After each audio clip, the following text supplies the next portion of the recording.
हर्षित landmark, सपनों का घर जैसा आप चाहते हैं हम बनाते हैं। 1, 2 एवं 3 BHK ready position flats. Call 9827 321 321।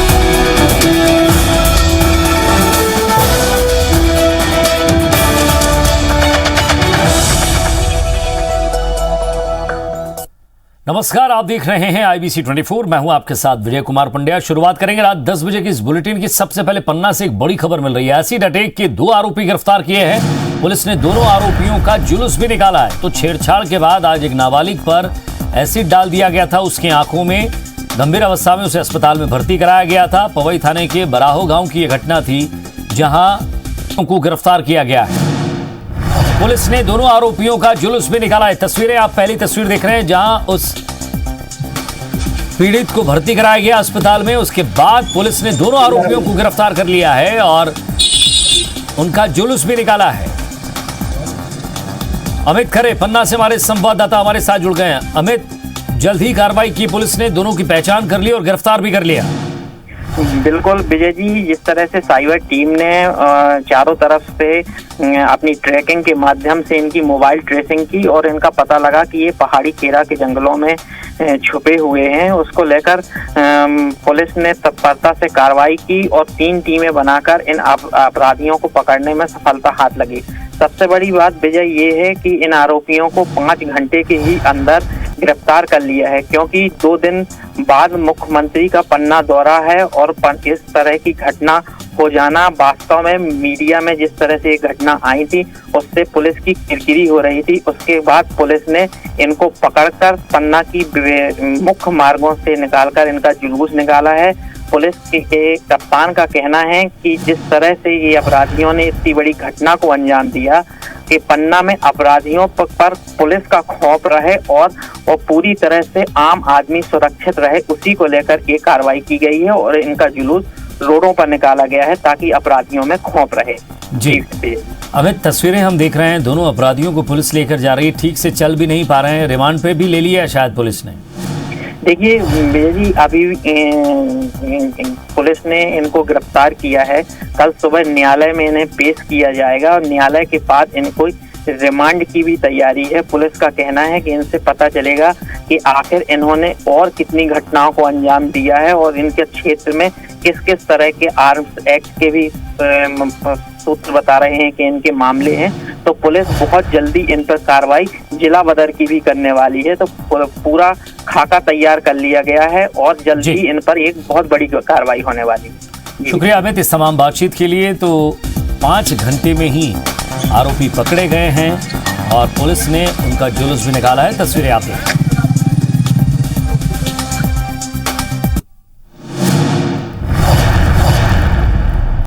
और इधर मुख्यमंत्री शिवराज सिंह चौहान ने दिल्ली में बीजेपी अध्यक्ष जेपी नड्डा से मुलाकात की। करीब 1 घंटे तक हुई मुलाकात के दौरान सरकार के कामकाज को लेकर चर्चा हुई। इससे पहले मुख्यमंत्री ने केंद्रीय ऊर्जा मंत्री आर.के. सिंह से मुलाकात करके बिजली से जुड़े मुद्दों पर चर्चा की। इस मुलाकात के बाद शिवराज ने कहा कि ऊर्जा मंत्रालय ने बिजली सेक्टर में कई नवाचार और बदलाव का फैसला किया है। योजनाओं के तहत बिजली सेक्टर का आधुनिकीकरण और नई टेक्नोलॉजी का इस्तेमाल करके पूरे सिस्टम के सुदृढ़ीकरण का फैसला लिया गया है। उन्होंने बताया कि इसमें केंद्र सरकार 60% अनुदान देगी और 40% बिजली कंपनियों को व्यवस्था करनी पड़ेगी। मुख्यमंत्री ने कहा कि मध्य प्रदेश इस योजना से पूरी तरह सहमत है। हम अपने पूरे बिजली सिस्टम का आधुनिकीकरण करेंगे। सीएम शिवराज का केंद्रीय मंत्री नितिन गडकरी और पीयूष गोयल से भी मुलाकात का कार्यक्रम है।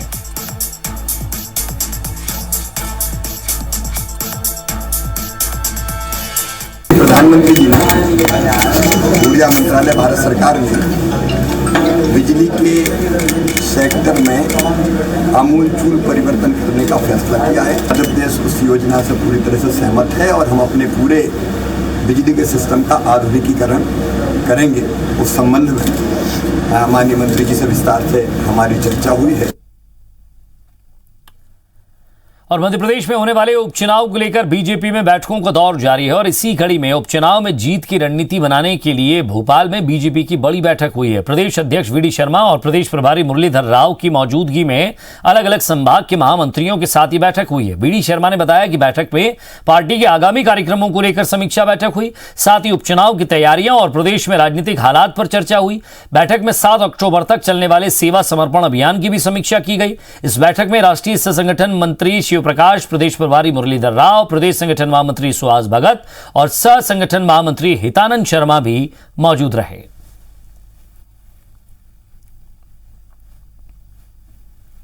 तो अभी हमारा 17 तारीख से लेकर जो 7 अक्टूबर तक का अभियान है, सेवा और समर्पण के अभियान की समीक्षा, आगामी जो हमारे कार्यक्रम हैं उनको प्रभावी तौर पर करने के लिए उसके बारे में एक तैयारी, संगठन के काम की दृष्टि से उपचुनाव भी हमारा एक महत्वपूर्ण पार्ट है जिस पर हम लोग तैयारी करते ही हैं। और मुख्यमंत्री शिवराज सिंह चौहान ने जन कल्याण और स्वराज अभियान के तहत मिंटो हॉल में नगरीय निकायों में 1000 करोड़ से अधिक की लागत के 73 विकास कार्यों का वर्चुअल लोकार्पण किया है। कार्यक्रम में 24 नगरीय निकायों में पूरी हुई परियोजनाओं का लोकार्पण हुआ। 9 मिलियन शहरों में 299 करोड़ की राशि लोकार्पित की गई। कार्यक्रम में सीएम शिवराज ने कहा कि कोरोना के कारण खजाने में पैसा नहीं आया, मगर विकास की गति नहीं रुकेगी। मुख्यमंत्री ने कहा कि 27 सितंबर को फिर महाटीकाकरण अभियान शुरू होगा। उन्होंने कहा कि विकास के लिए पैसों की कमी नहीं आने दी जाएगी।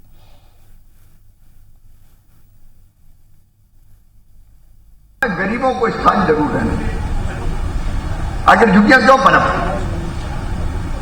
झुग्गियां इसलिए पनपती कि काम करने शहर में आए लोग, रहने की जगह नहीं तो कहीं न कहीं तो घर बनाएंगे, तो झुग्गी बन जाती है। हमने संकल्प लिया है कि झुग्गी मुक्त शहर बनाएंगे। प्रधानमंत्री श्रीमान नरेंद्र मोदी जी का मैं हार्दिक अभिनंदन करता हूं। प्रधानमंत्री आवास योजना की स्ट्रीट वेंडर योजना में मध्य प्रदेश नंबर 1 है।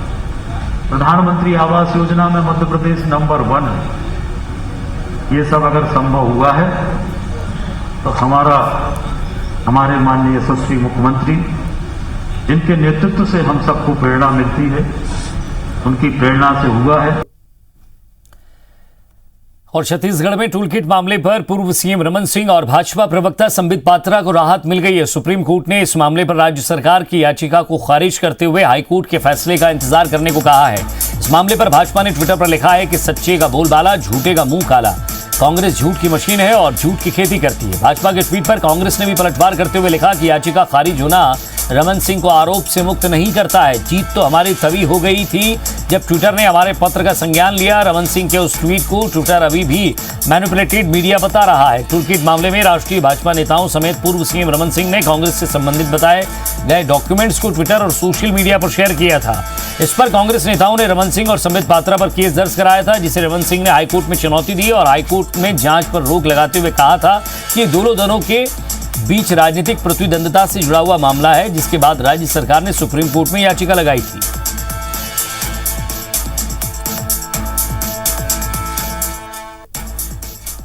इस पूरे मामले में निश्चित तौर पे सत्य और न्याय की जीत हुई है। भारतीय जनता पार्टी के राष्ट्रीय प्रवक्ता के ऊपर जिस तरीके से कांग्रेस की सरकार ने दुर्भावना से कार्रवाई की है, पूरे मामले को लेकर के राज्य सरकार को इस पर माफी मांगनी चाहिए।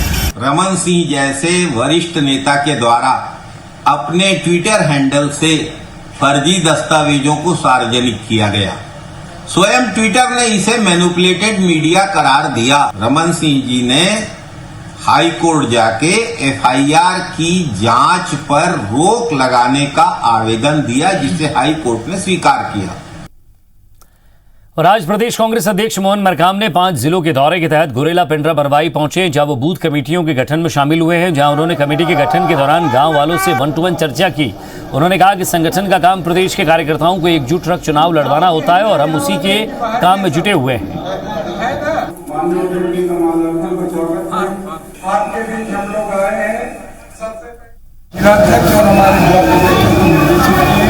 जल्दी से जल्दी बूथों का गठन कर ले, ताकि आने वाले दिनों में प्रशिक्षण का कार्यक्रम हो, सरकारी उपलब्धियों को कार्यकर्ताओं बूथ में बताएं कि हमारी तैयारी है और ये हम लोग काम कर रहे हैं। और आने वाला 2000 2023 में फिर से छत्तीसगढ़ में सरकार बने हमारे भैया जी। और 27% आरक्षण की मांग को लेकर भाजपा ओबीसी मोर्चा ने प्रदेश सरकार के खिलाफ बड़े आंदोलन की तैयारी शुरू कर दी। इसके तहत बीजेपी ओबीसी मोर्चा जिला स्तर पर सभी वर्ग की मीटिंग लेकर इसकी रणनीति तैयार कर रही है। बीजेपी ओबीसी मोर्चा के प्रदेश अध्यक्ष अखिलेश सोनी ने बताया कि बीजेपी ओबीसी के राष्ट्रीय अध्यक्ष की उपस्थिति में पिछले दिनों हुई प्रदेश कार्य समिति की बैठक में 27% आरक्षण की मांग को लेकर प्रदेश सरकार के खिलाफ मोर्चा खोलने का राजनीतिक प्रस्ताव पारित किया था। अखिलेश सोनी ने प्रदेश की कांग्रेस सरकार पर आरोप लगाते हुए कहा कि विधानसभा चुनाव के पहले ओबीसी वर्ग को रिझाने के लिए कांग्रेस ने 27% आरक्षण देने का वादा किया था, लेकिन चुनाव के बाद कांग्रेसी वादा भूल गए।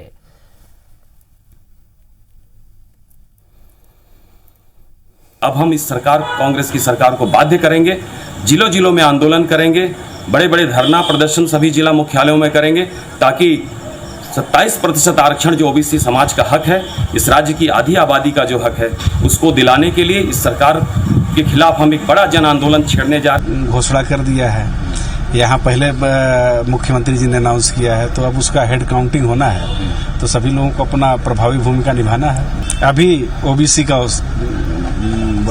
समय है और ओबीसी आरक्षण पूरे देश में चल रहा है।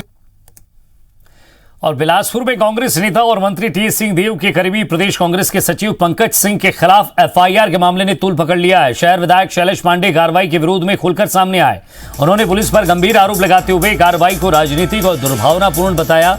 दरअसल आरोप है कि किसी मरीज का एमआरआई कराने के लिए पंकज सिंह ने सिम्स के कर्मचारी तुलाचंद पांडे से दुर्व्यवहार किया था, जिसके रिपोर्ट पर पंकज सिंह के खिलाफ कोतवाली पुलिस ने सरकारी काम में बाधा डालने समेत अन्य गैर जमानती धाराओं के तहत एफआईआर दर्ज की। इसकी जानकारी मिलते ही विधायक शैलेश पांडे और मंत्री समर्थक कार्यकर्ताओं ने कोतवाली थाने का घेराव कर दिया। विधायक खुद ही पंकज सिंह को साथ लेकर गिरफ्तारी देने थाने पहुंच गए, जिसके बाद थाने में हंगामा हुआ और नारेबाजी होने लगी। विधायक शैलेश पांडे ने आरोप लगाया कि टीएस सिंहदेव का समर्थक और करीबी होने के कारण पंकज सिंह को टारगेट किया जा रहा है। इस मामले में छत्तीसगढ़ पर्यटन मंडल के अध्यक्ष अटल श्रीवास्तव ने कहा कि बिलासपुर विधायक का बयान अनुशासनहीनता की श्रेणी में आता है। उनके बयान पर पार्टी में चर्चा होगी।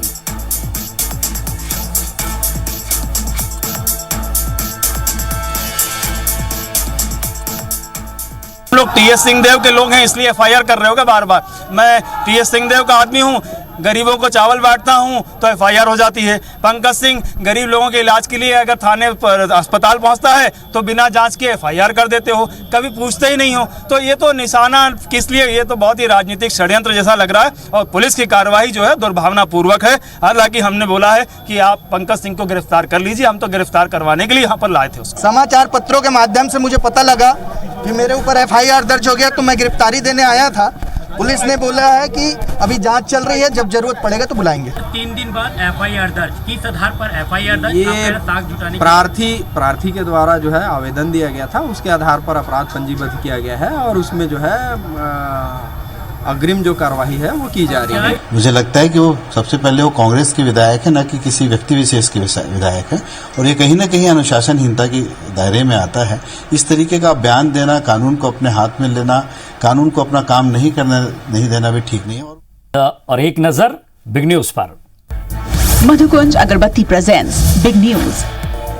अगरबत्ती हो तो मधुकुंज।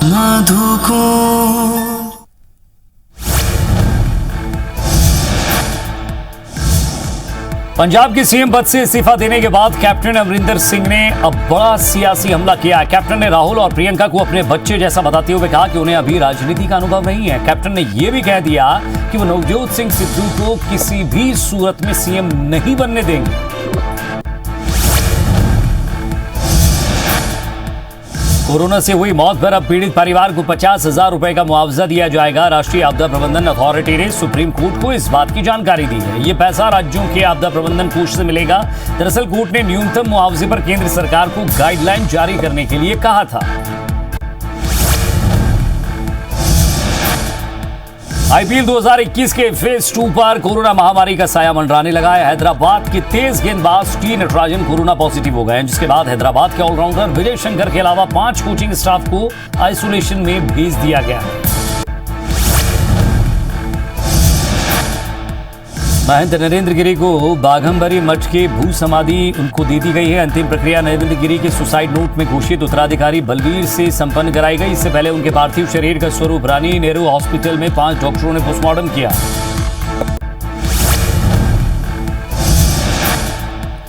महंत नरेंद्र गिरी की मौत के मामले में आनंद गिरी को 14 दिन की न्यायिक हिरासत में भेज दिया गया है। इससे पहले महंत की मौत के मामले में आनंद गिरी ने 12 घंटे पुलिस से पूछताछ की। वहीं आनंद गिरी ने कहा कि मुझे फंसाया जा रहा है।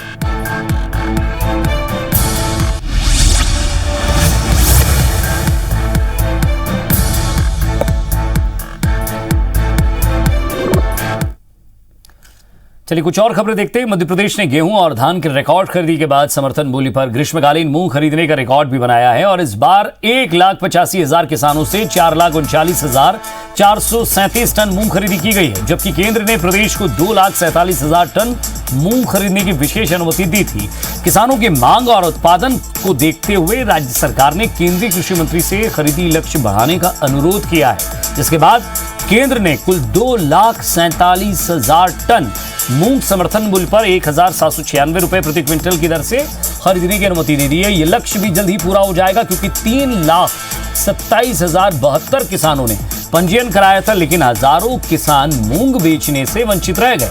विपक्ष ने भी सरकार पर आरोप लगाया है कि हजारों किसान मूंग बेचने से वंचित रह गए हैं और केंद्र सरकार ने राज्य सरकार के बार-बार आग्रह के बाद भी मूंग का कोटा नहीं बढ़ाया।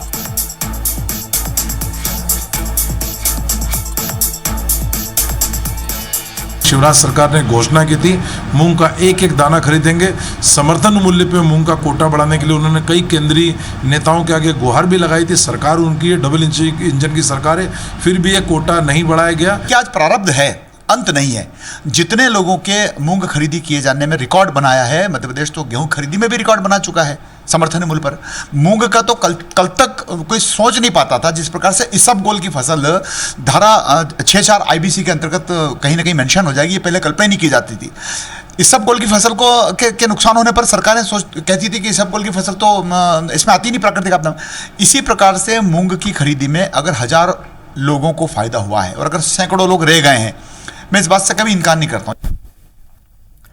वैक्सीनेशन महाअभियान को लेकर मध्य प्रदेश में उत्साह देखने को मिल रहा है। ऐसी एक तस्वीर छिंदवाड़ा के तामिया में सामने आई है, जहां स्वास्थ्यकर्मी जंगल इलाके में बसे झिरपानी गांव पहुंचे हैं।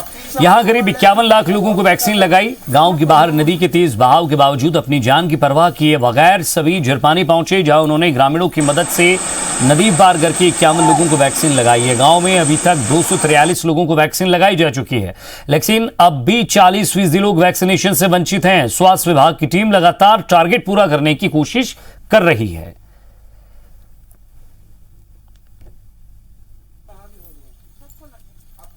मोहल्ले में अब आप पता कर लीजिए।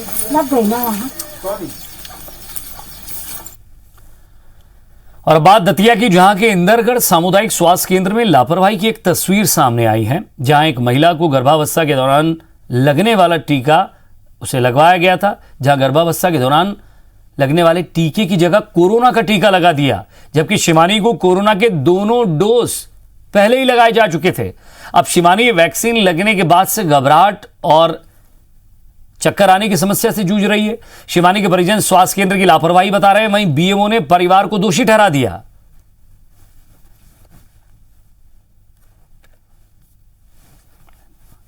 टीका लगवाने गई थी, उसने वैक्सीन लगा दी धोखे में, तो कल से जी घबरा रहा है, चक्कर आ रहा है। मैंने उनसे बोला था, 2-3 बार बोला था उनसे, मैंने सुनी नहीं, लगा दी वैक्सीन। ऐसा कुछ नहीं बोला था कि वैक्सीन का टीका लगना है, क्या लगना। अगर मैंने कहा था बच्चा वाला टीका लगना है, तो उन्होंने कुछ सुनी नहीं। ये मामला आया था तो मैंने संबंधित ऑन ड्यूटी स्टाफ से जानकारी ली थी, तो संबंधित स्टाफ के द्वारा बताया गया कि उसने जो हितग्राही है जो वैक्सीन लगवाने आया था, उससे पूछा कि आपको कौन सा टीका लगना है, तो हितग्राही ने बोला कि हमें कोविड का टीका लगवाना है और सतत संपर्क में हूँ, अगर उसको कोई सी भी तरह की समस्या होगी तो उसका विधिवत जिला स्तर पर इलाज करवाया जाएगा। और कोरोना महामारी के चलते एक लंबे अंतराल के बाद मध्य प्रदेश में बंद पड़े प्राइमरी और मिडिल स्कूल फिर से खोल दिए गए हैं। 50% उपस्थिति के साथ क्लासेस लगना शुरू हो गई है। अनूपपुर में पटना कला गांव में स्कूलों के ताले तो खुल गए हैं, लेकिन जर्जर हो चुके भवन बच्चों की जान के लिए जोखिम बने हुए हैं। जिले के जनपद पंचायत जैथरी के अंतर्गत आने वाला शासकीय कन्या माध्यमिक स्कूल काफी पुराना है, जिसकी दीवारें अब धसकने लगी हैं। छत पूरी तरह से जर्जर हो चुकी है। बावजूद इसके बच्चों की क्लास यहां लगाई जा रही है, जिससे कोई बड़ा हादसा होने का डर बना हुआ है। यहां पढ़ने वाली छात्राएं प्रशासन और सरकार से गुहार लगा रही हैं कि जल्द से जल्द स्कूल की मरम्मत कराई जाए। इस स्कूल में कैसे पढ़ें? यहाँ बरसात में पानी चूता है, हम डरे से नहीं रहते हैं कि कब ये स्कूल हमारे ऊपर गिर जाए। विभाग वाले आए भी थे, देखे थे, इतना जर्जर स्थित है तो बिल्डिंग का ही पूरा छत टूट टूट के गिरता है।